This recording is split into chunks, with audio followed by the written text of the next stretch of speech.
Hello, everyone, and welcome to another episode of Natalie Saves the World, one podcast at a time.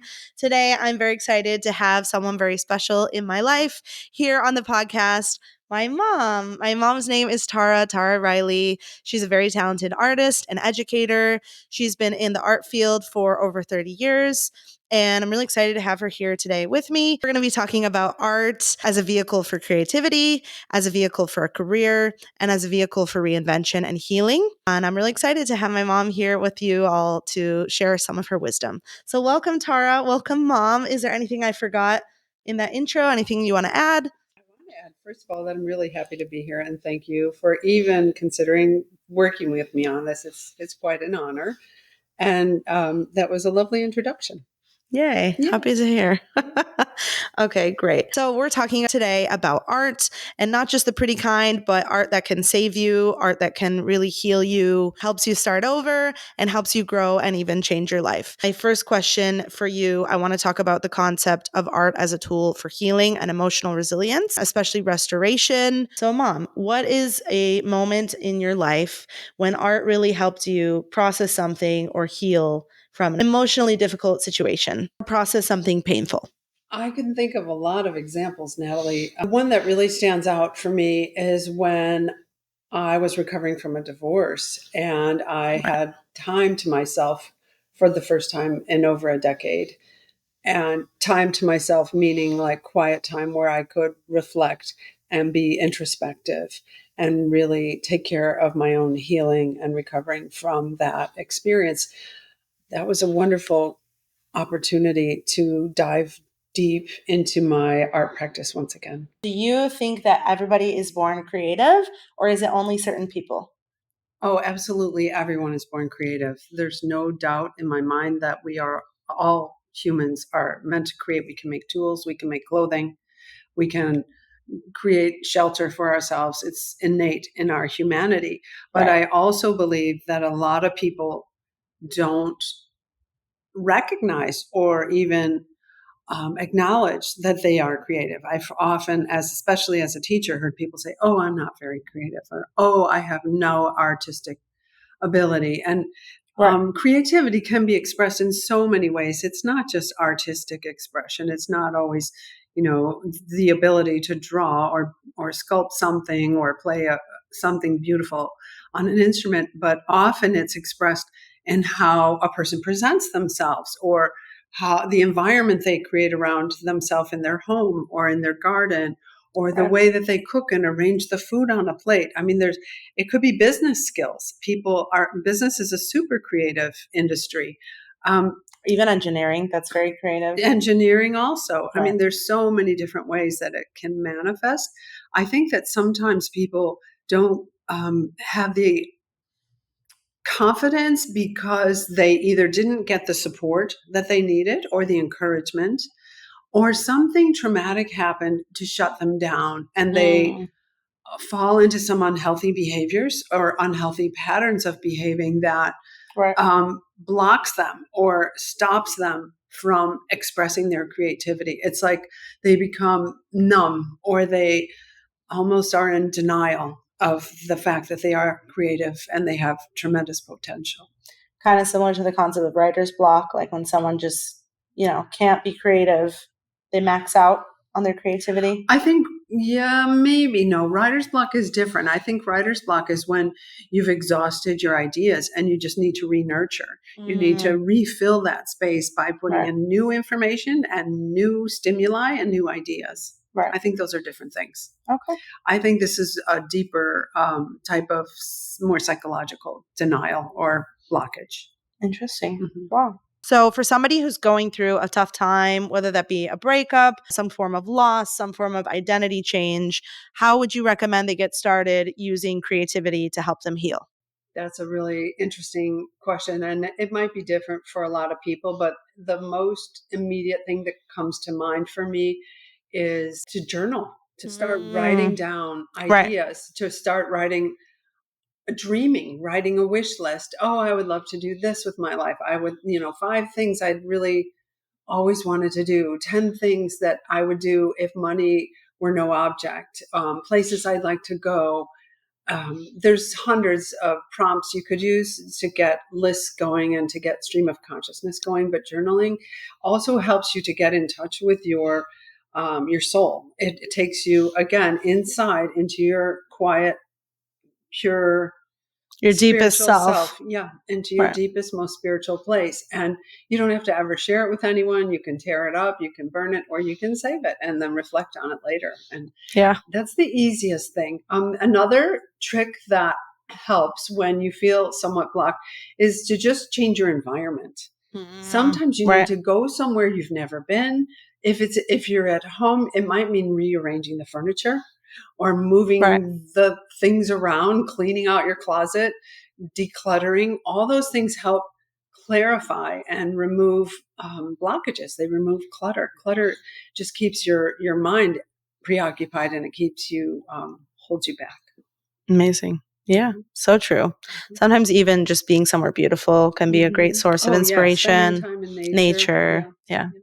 Those are Awesome. really helpful things. Great ideas. I think definitely for me, something that helped me when I was going through a tough time is just focusing on these different creative outlets. Definitely journaling. Journaling is great. Even if you just burn write someone a letter and burn it or rip it up afterwards, it's very healing. But also podcasting, even for me, has been very therapeutic. And it's in a way very creative and a very creative outlet. And it's really helped me in my healing journey, just processing, getting a lot of things out there in ways I never expected. Natalie, it's so exciting that you found podcasting, and who knew that this is the direction that you would go. But as I was preparing to come visit you, I was going through old photos, and I realized that you have been a performer from the get-go. I mean, whether it was being in ice shows or musical plays as a young girl, dancing or dressing up and of course, costumes. you love to play dress up, and you'd love to make costumes. So it seems like a natural direction for you, and I'm really excited because you also have this wonderful intellectual side that you get to express in podcasting, and emotional too. Yeah, it's awesome if you can totally. help people. It's a fun way to be able to help people and reach them. Thank you. Yeah, I think the same. Ultimately, like as much as I'm enjoying it and it helps me, I also ultimately want to help others as well, especially those who've been through pain or breakups or heartbreak or just tough times in their life. Hopefully, help them through some insight and some advice as someone who's been there. And that's one of the most powerful things that any creative endeavor can do, is not just what it does for the maker, but for the audience or the viewer or the recipient. Right. They are receiving tremendous gifts that benefit them spiritually, intellectually, Totally. emotionally. Yeah, in so many ways. It's really a wonderful way to contribute. And when we give to others, we gain a lot in return. So it's a win-win. Yeah, definitely. Okay, so now I want to talk a little bit about just your personal journey, how you were able to turn your creativity into a career. So my first question for you was, what were your earliest dreams career-wise that you were not necessarily able to come to fruition or make them happen? Well, as a young adult, I wanted to design costumes. I knew how to sew. I learned all the needle arts from my grandmother, sewing, knitting, embroidering, crocheting, cross stitch, all the traditional old work that women did. And I knew that I was happy when I was doing those things.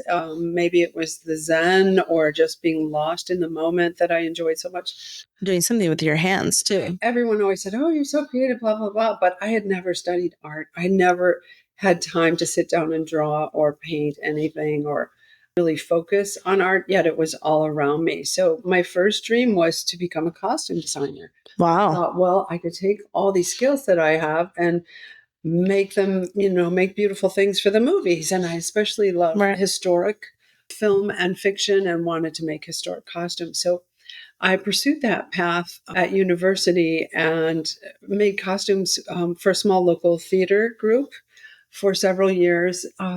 They have a lifestyle in the theater that didn't work for me, though, because I'm a morning person. And theater people are late night people. Oh, yeah. They stay up after the show and they party a little bit. And I'm a girl who likes to get up early and work out in the morning. Whether I'm I know that. pool or doing yoga or running, miles around the block. I'm just a morning person. It's my best and favorite time of day. So that's when I switched to fine art. So I didn't actually make the transition to fine art till I was in my mid-20s. All right. Yeah, it's tough. So it steered itself in a different direction as I discovered more about myself and learned more about myself. And I went and applied to art school.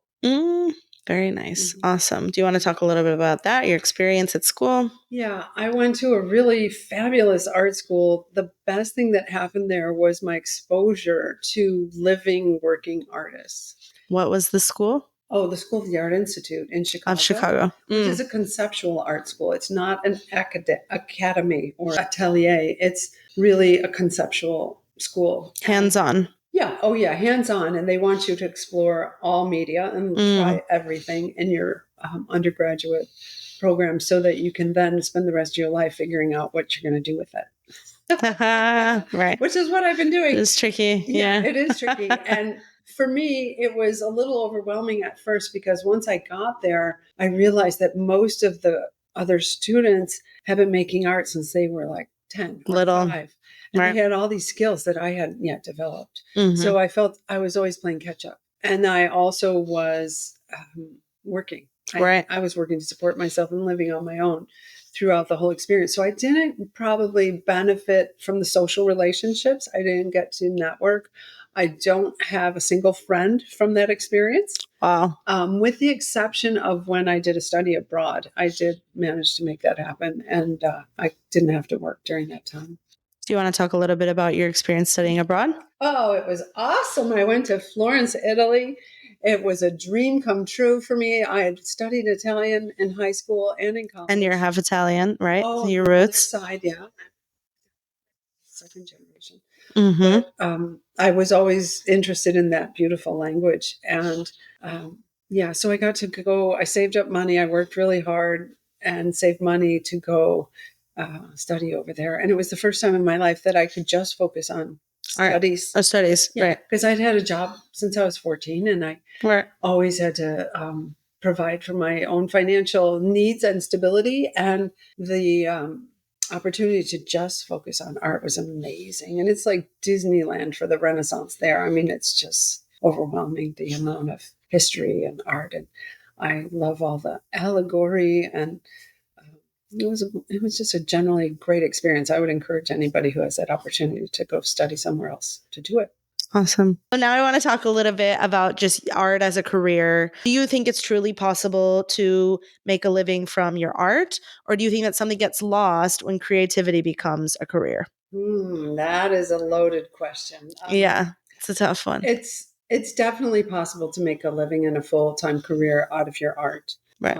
It doesn't necessarily mean that it's going to be fulfilling or even a straight path. Oh, yeah. So there may have to be several revenue streams. There may have to be commissions. There may have to be teaching like I do. Many artists choose to do like graphic design or do commercial work. Marketing designs. Yeah. And is something lost? I got to say yes. I got to say that when you are working for someone else and trying to meet their needs, it's not the same kind of experience.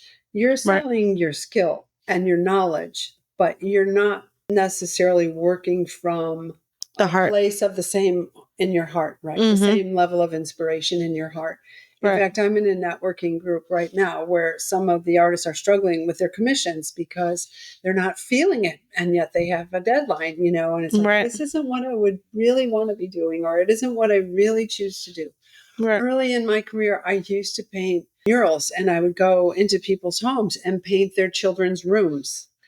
And it was fun. Yeah. It paid well. There's a lot of joy in that. There was joy in it. And knowing that family was going to continue to enjoy my work for an extended period of time was very joyful. But it wasn't as, shall we say, emotionally challenging or intellectually stimulating. But it paid the bills. And that's part of it. I think that's part of the reason I enjoy teaching is because teaching is so gratifying. Well, let's talk a little bit about that, your experience with teaching. How did you transition into doing that? Do you want to talk a little bit about what you're currently doing? It's a funny transition, and I haven't even talked about my trade. I went to trade school while I was in high school and became a hairdresser. And that's largely how I supported myself as an artist. Which is also very creative, by the way. Very creative. But after a while, I got bored of it. The people kept me going, probably longer because I was learning so much from my clients. Right. So I stuck with it because the relationships were so meaningful to me. But the actual work has its limitations, like any Right. media. Once you master a media, you can get bored of it. You max want out. to move into something else and try Right. something else to keep challenging yourself. So I had begun teaching hairdressers. I taught them coloring and texture techniques, and I worked for manufacturers, and I got to travel and get out of the salon. And I realized that I'm comfortable speaking in front of a group, that I'm a natural in a position of leadership, and that I enjoyed the teaching process. So that's when I made the transition to become an art educator. I went to grad school in my 40s. Wow. You were in high school. Amazing. And I got a master's in art education right at that point and tried teaching. No one was hiring teachers. Yeah, it was tough. The state was in a crisis financially, and they were cutting art programs, and I didn't find a job. So I became a realtor. Right. So many reinventions, which we'll talk about as well. You have to be resilient. Constantly reinventing ourselves. Yeah. But that's amazing. And I heard now, well, you told me a little bit about how you've been teaching workshops on the silk scarves. Do you want to talk a little bit about that? That's been really fun. So a few years ago, I started painting on silk, which is something that I learned in art school and hadn't done in 30 years. And So it's like a silk screen? No, it's actually a stretched piece of silk that I paint on. It's like a watercolor type technique, but I found myself enjoying the process and enjoying the materials and enjoying that I could easily ship it. Right. It wasn't not like a big my walls. It was easy to fold up and set in an envelope and ship it. Right. So I'm in several artist organizations, and other artist friends asked me to teach them to use these materials.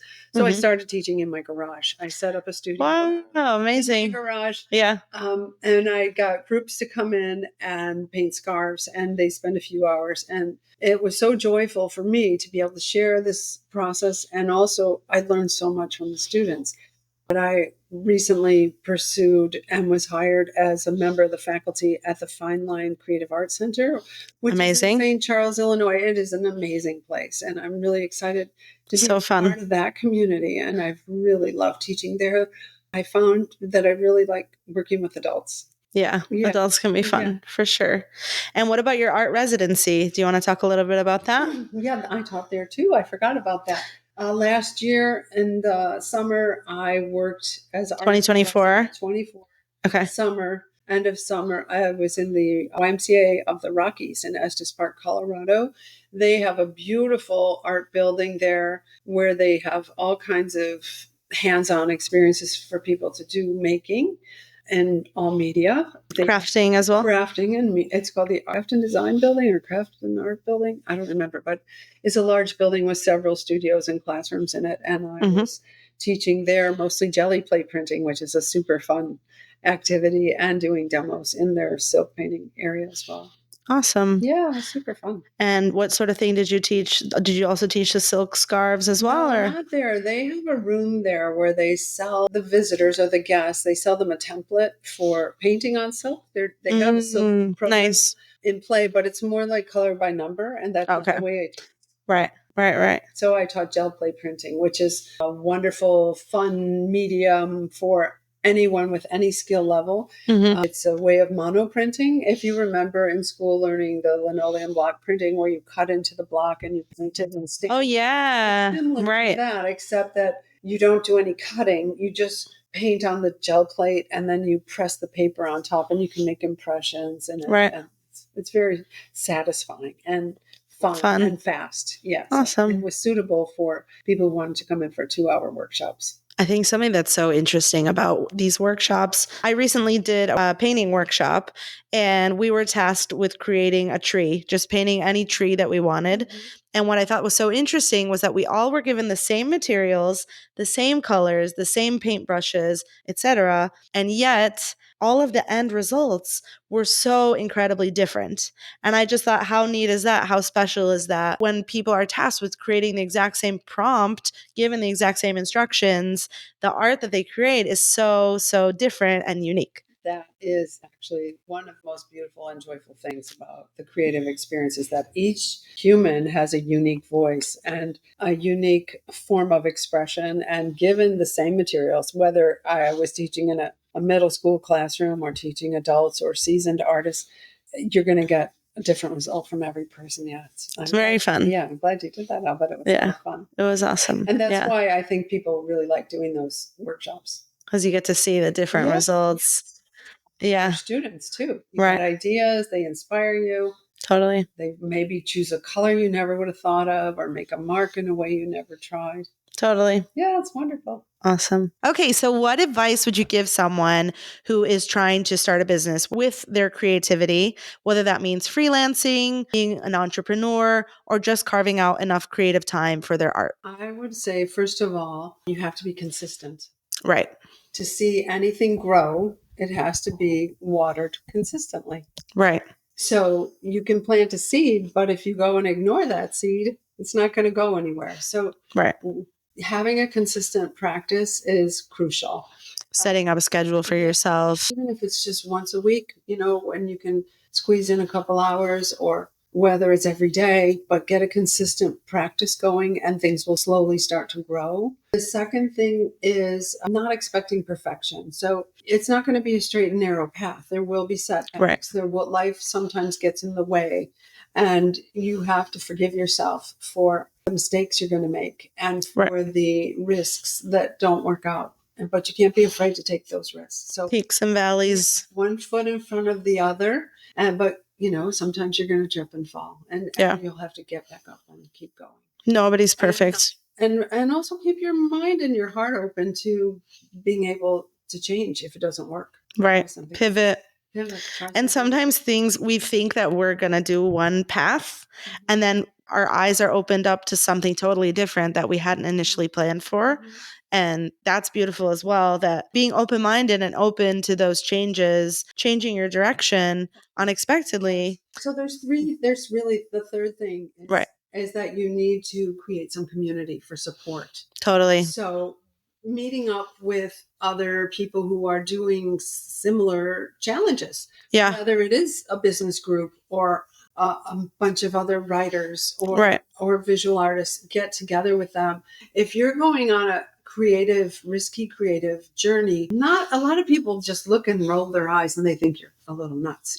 Yeah. So you've got to surround yourself with other people who are taking similar risks and on that path, and they will help to support and nurture you along the way you nurture each other. So community is really as important as consistency, and also forgiving and being willing to pivot, as you say, when things don't work out. Not the way you had. Yeah, it's really risky. So. Yeah.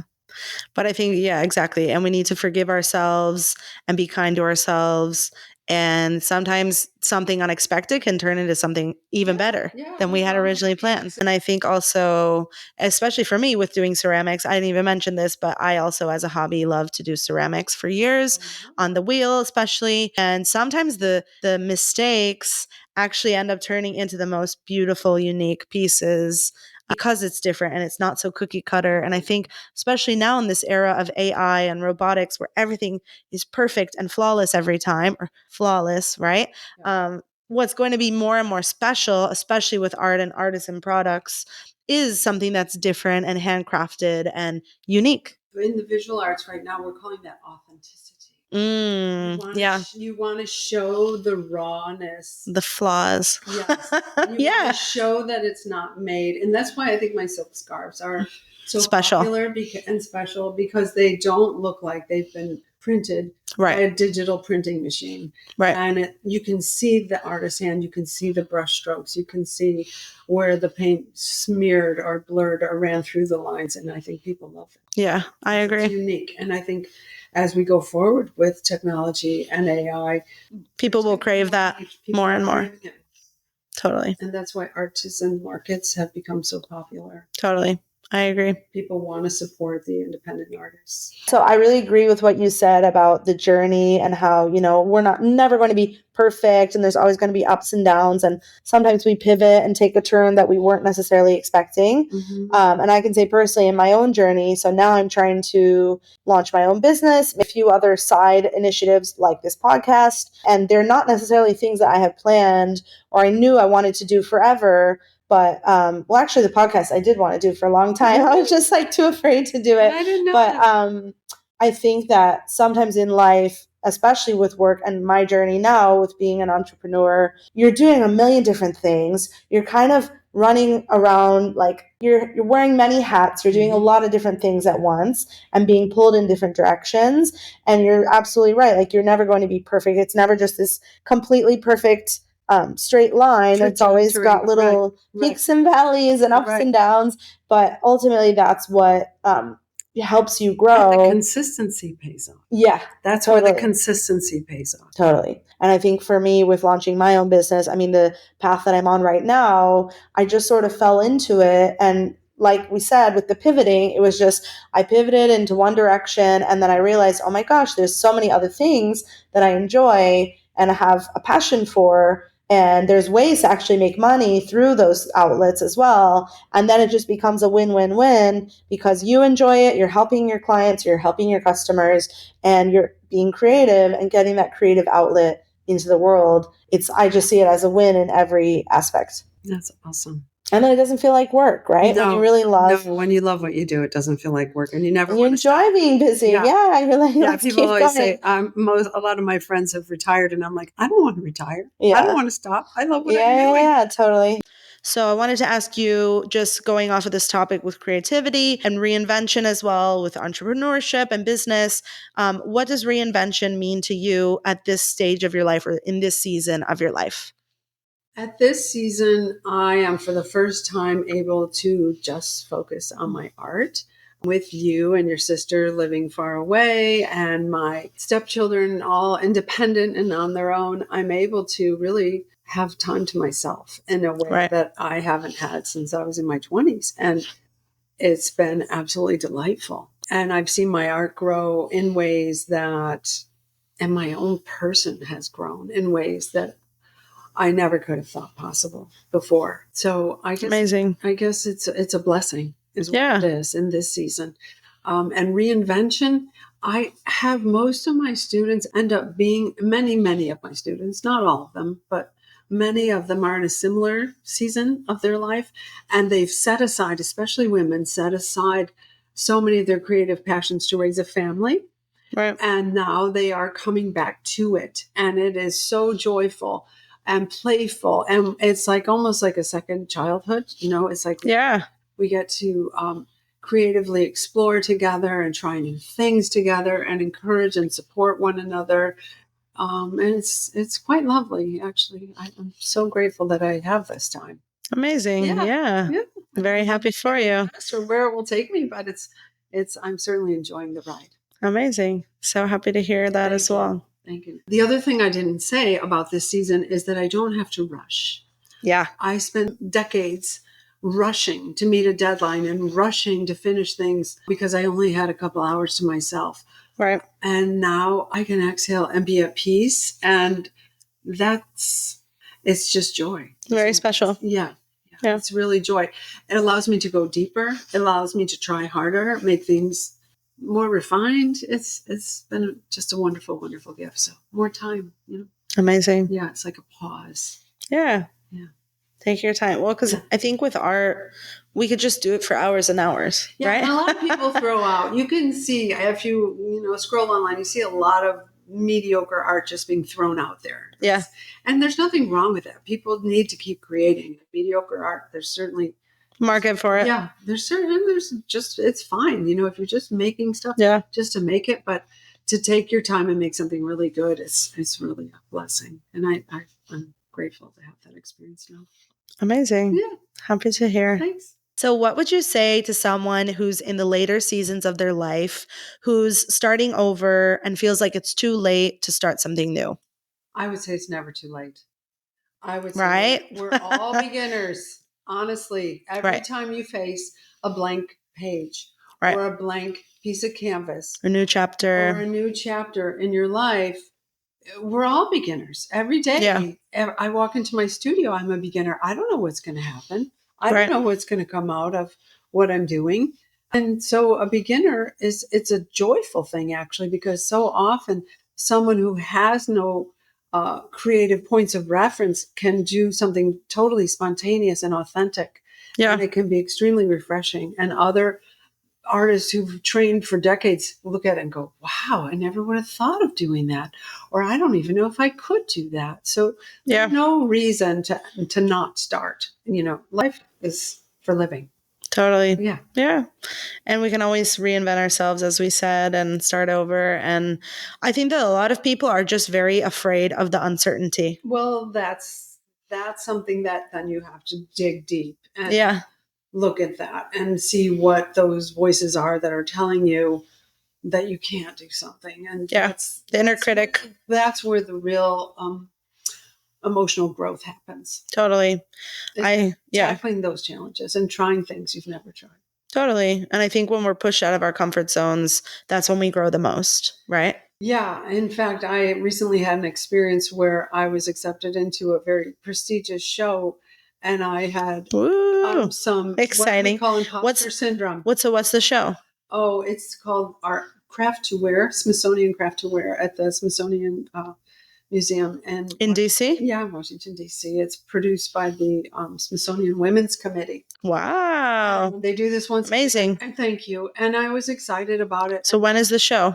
Oh, September 26th through the 28th. Just a couple of weeks ago, went through what we call imposter syndrome. Where the negative voices in my head were telling me, you can't do that. You don't have enough good work, and your work isn't good enough, and you haven't even been working very hard, and blah, blah, blah. All these voices telling me. It's like the devil on your shoulder. Why I couldn't do it, to the point where I was completely frozen. Wow. I couldn't do anything. And so I took a break. I gave myself a break. I gave myself permission to not be in the studio for a few days. I went and I rearranged. I cleared clutter out of my space. I wrote down lists of my pros and cons of why I wanted to do it, why I didn't want to do it. I used all these tools that I've discussed earlier in the podcast, and I worked through it. But it still happens. You're not ever impervious to uncertainty, because it's always there. That's just life. Totally. But I think if we can learn to live with it. and manage it. And embrace it. Yeah. Well, I don't know about embrace, but for sure learn the tools to cope with it. And but I think it does. Exactly. And I think ultimately it helps us become our best selves. Oh yeah. So it's like weeding. You have to weed. But then you get the garden. It's worth it. Yeah. Planting the seeds. Mm-hmm. Yeah. So really quickly, rapid fire, who are some of your favorite artists? Sandro Botticelli, Italian early Renaissance painter. Contemporary, I love Fiona Ray. She's an abstract expressionist from London, or she lives in England now, in UK. Nice. Yeah. So those are your favorite? Two of your favorites? Stand out, yeah. I also love the Art Nouveau movement. You'll see that influence in a lot of my scarves, very organic form, decorative. Tell me your favorite medium. Well, I got to say at the moment, it's painting on silk. Silk scarves. Yeah, I really am enjoying painting on silk. And also, I like the natural mediums, though sometimes acrylic comes in handy, but painting has been my medium for about 20 years. Amazing. I love oil and watercolor. Awesome. Wow. That's a lot. What's your favorite creative ritual? Morning pages. Oh. I learned that from Julia Cameron. She's an author. The Artist's Way, right? The Artist's Way, Julia Cameron. Writing stream of consciousness first thing in the morning, even before you have coffee, but I have it with coffee. Mushroom coffee. Yeah, with my mushroom coffee. Writing 3 pages of whatever comes to mind, just to release and clear your mind. And I do this when I get stuck too with art. I start writing things down, who I am, what my mission is, why I'm doing it, writing affirmations. So I would say writing is my first go-to. Writing. Yeah. Amazing. What's one piece of advice you have for a young creative who's just getting started in their career? The first one that comes to mind is you have to be patient Mm-hmm. and realize that every little step you take gets you closer to your dreams. The second is be kind to yourself and forgive yourself for not being perfect and allow yourself to not be perfect. And the third is anything is possible if you have faith. Totally. Amazing. By the way, those are things that I always taught you. I hope I did. Yeah, I think so. I think so. I think so as well. We are pretty exceptional. So can you talk a little bit about a time that we did something creative together that really stands out to you, that you really remember, that really resonated with you? Well, when you were little, we made a lot of great costumes. Yeah. Yeah. You and your sister both loved to play dress up, and you were always performing something, whether it was a dance Yeah. performance. You know, Ice and we had a skating. lot of fun with those costumes, I gotta say. And also me being a hairdresser, we went kind of crazy with the hair and the makeup and had a lot of fun with that. Yeah. As an adult, I'd say we've made vision boards together. And I think that's right. a really powerful tool. And I encourage people who are not visual to explore that vision board concept as well as visual people. But vision boards are very powerful. It's like a form of manifestation. Yeah. Totally. It's something we've done together, and that's been fun. And we also like to cook together. Oh, We yeah. had some fun cooking together. Lots of Thanksgivings. Yeah. Totally. So how does somebody know that they're on the right path, they're on the right track, and they are getting kind of affirmation or any, signs that it's all happening as it should? You get messages. You get signs. You get flow. One of the things that we hadn't talked about yet is when you're in your creative process and you are so lost in that process that it seems to take control of itself, and it seems that it's just happening through you. You're more of a vehicle or a vessel for that creativity. And it's a wonderful feeling, and you have to trust it. Mm-hmm. And knowing that all your hard work has paid off. You know that it's paid off in the fulfillment that you get, first of all. And secondly, you see the fruits of your labor happening. When you see it finishing and coming together and growing and changing, and then there's the rewards of being able to share it. I think sharing is really important. I don't think you should keep it all to yourself. I think it's meant to be shared, because that's where you're giving the gift back. Totally. So we're given this gift to be able to create, but we have an obligation to be able to share it with others. Yeah, totally. Being a giver, not a taker. Right. And we're talking about that through showing the work, putting it out in the universe. And hopefully spreading joy, right? Yep. Isn't that your... Right. Yeah, made with love to spread joy. That's your slogan, right? Maybe you could tell us a little bit about how my audience can connect with you, where they can go to see your work, how they can follow you on your website, social media, etc. The best place to connect with me is my website. It's called TaraRileyArt.com. Okay. When you go there, you can sign up to be on my monthly newsletter. Awesome. In my newsletter, I talk about what I'm working on. I share photos of stuff that I never post anywhere else. Upcoming shows? Upcoming shows are also there. I mentioned that in the newsletter. And then I have a page in my website that says events and workshops, and they're posted there. Awesome. So like upcoming teaching workshops. I have art exhibits there. I have paintings in a couple of exhibits right now. They can shop on your website? You can shop on my website. It's easier to shop on Etsy, but you can shop on my website. What would you recommend? Etsy, the website? The Etsy for scarves, the paintings, you can get off my website. And there's also Fine Line Creative Arts Center in St. Charles, Illinois, which is where I'll be teaching workshops this autumn.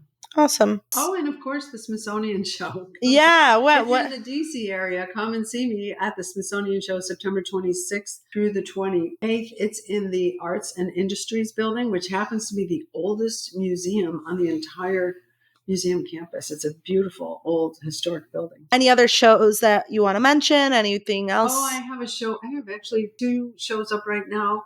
One is at the Elmhurst Art Museum. It's a tribute to Hokusai inspired group show. I have a piece in that, and it's up until September 3rd, I believe. And then the other show is at the Maze Lake Peabody Estate. It's called The Natural World.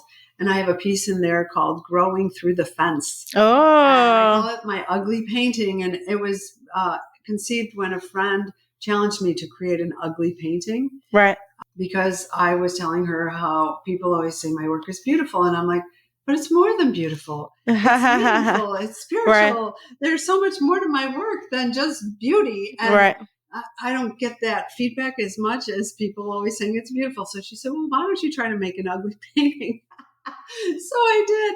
I chose a really ugly, old, beat up canvas that I covered over several times with gesso and collage. And I said, I don't care about this canvas. I'm going to throw some stuff down there. And I then chose some colors that I normally wouldn't work with. And I chose some really large, clumsy brushes as tools. And I made this painting. And I was like, I kind of like it. I was thinking growth. I was only thinking about growth. Right. And then I sat with it for a couple of weeks because I didn't love it. It was okay. I think I put it you were in my guest room at the time. And you got to look at it. And oh, yeah, I liked it. You liked it in the first stage, but I felt like it didn't have the depth. And I felt like it needed more texture. So I went in several weeks later and added some layers of collage and more texture to it and some really intimate line work, which added the depth and the intimacy that I wanted it to happen. So now it's in a show. It's called The Natural World at Maze Lake Peabody Estate. It's not called Growing Through the Fence? It'll be up there. No, the painting is Growing Through the Fence, but the show is called The Natural World, and it's part of the Chicago Alliance of Visual Artists. It's their annual summer show. I'm honored to be in that show. Where is that? In what city? It's in Oak Brook, Illinois, at the Maze Lake Peabody Estate. It's a historic estate on beautiful grounds, and they have a lovely gallery there. And what about your scarves in the Art Museum, that's the Nature Museum? In September, I'm working on a group of scarves for the Peggy Nopart Nature Museum. They're remodeling in Chicago. They're remodeling their shop, and they want to include some of my work there. So that'll be theirs beginning in September. Wow, amazing! That's very on brand for you, right? Because the butterflies. Oh, the butterflies! I could tell some great stories about butterflies and moths. I have great stories right now. Do you want to share anything? Sure.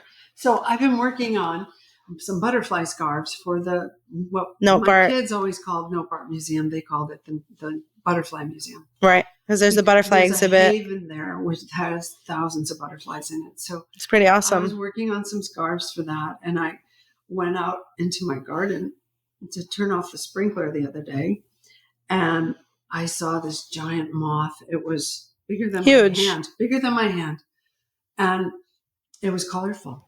It was gold with blue and pink and black and white in it. And I'd never seen anything like a moth, especially. Yeah. Never. A moth? Usually they're just like brown. It was a moth when I saw it. Yeah. I ran in the house and got my camera. I ran out and it was still in the same position, laying on the ground with its wings totally open. And I took some photos. And then, of course, my phone will tell you what it is. It was a Polyphemus moth. Wow. Which is the largest moth in North America. And it only lives for 4 days. Wow. And it's nocturnal. So I don't know why it was alive and well in my garden in the middle of the day. I think because it was thirsty and the sprinkler was on because it was in a dry spell. It was very hot.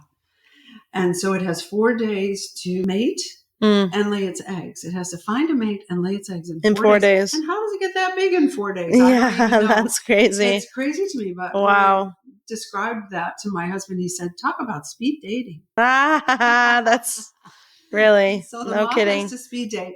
And then a couple days later, we're having breakfast on the deck and this beautiful black swallowtail. He's fluttering around my plants. And the swallowtail is black with beautiful white and blue markings. And it has the wings that kind of come down to a drip. It's so pretty. Wow. So I was like, oh yeah, I have to include some swallowtails, of course. So I'm thinking about swallowtails and I'm drawing them in my sketchbook. And the next day, I went to cut some parsley, and in my parsley plant were caterpillars. No way. Yes, way. They were swallowtail caterpillars. Apparently that swallowtail wasn't just fluttering around. It was laying eggs in my parsley plants. So now I have a cage. I covered the plants with a cage, and I have about 7 or 8 caterpillars They've grown to be about this big. Wow. And they ate the entire plant. I had to run out and buy them an asparagus plant. And they are turning into the cocoon stage as we speak. Amazing. Yeah, so I'm so super fun. excited that I'm going to hatch my first bunch of swallowtails. And what a great source of inspiration Absolutely. for your work. It was a gift. It was truly a gift. Wow. At the time with both those things coming to me, I felt like it was like I had divine. It was divine intervention. Wow. I was saying, Tara, you're doing the right thing. Keep going. This is where you should be. This is what you should be doing. Totally. Yeah, amazing omen sign. Mm-hmm. Wow. And what about connecting with you on social media? Tara Riley Art. Again, whether it's Facebook, LinkedIn, or Etsy, and also Instagram. Awesome. Yeah. Okay. I'd love to hear from any of you in the audience. Please feel free to tag me, to like me, to follow me, and also to write to me and let me know your stories, share your experiences, ask questions. I love to engage with people. I love getting feedback and connecting. It's all about that. So I also just want to say for anybody listening to this podcast, if you have any amazing story about healing through creativity or your creative journey or your creative process, I would love to hear it in the comments. So feel free to drop us a comment below, just sharing your personal story. I would love to hear it. Anything else you want to share with the audience before we finish up? Keep creating. Never stop. Yeah. Amazing. Just keep creating. Well, thank you so much. Totally. Couldn't agree more. Thank you all so much for listening to Natalie Saves the World, one podcast at a time. We didn't save the world today, but I hope you got some great insights on creativity, creative passions, turning your creativity into a career, and hopefully some insights you can take away into this next era of creativity for yourself. So thank you so much for listening and have a wonderful day. Thank you, Natalie.